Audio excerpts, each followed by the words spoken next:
Right, we are now looking at term number 3. Reform.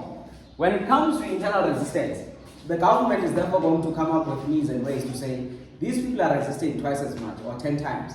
We therefore need to come up with reformations that are going to make it a point that the repression happens 20 more times. Here's one.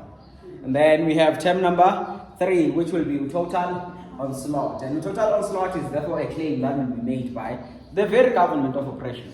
Why are they making the claim? It's wherein they are going to say, before you even get to why, what is a total onslaught? Total onslaught is that very claim that makes it easy for the government of oppression to multiply repression, in the sense that they'll make a claim that communists in South Africa are giving the government of oppression a challenge, or they are rather going against the government.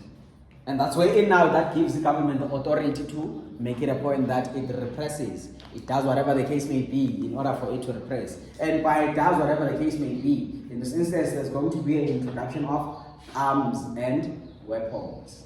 What do I mean? They are now going to they are going to bring the police into this.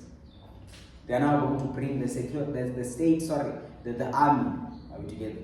So that's why now we are going to have 2 things that are going to multiply repression.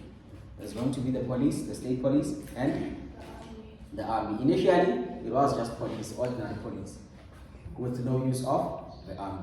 Now they are saying it's a different case, because when it was ACPAC, they were using the police. Now they need to use the army as well. That's why when we speak of the 1980s, they come to be known as the bloodiest of eras in this region that we refer to as South Africa. More so when it was at that very point in time when they were fighting for freedom. Are we together?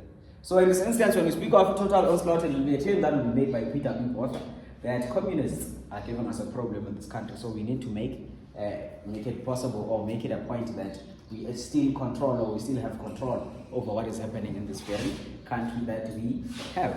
And then even before we get to the other terms, I want us to mainly look at what is there at the very back.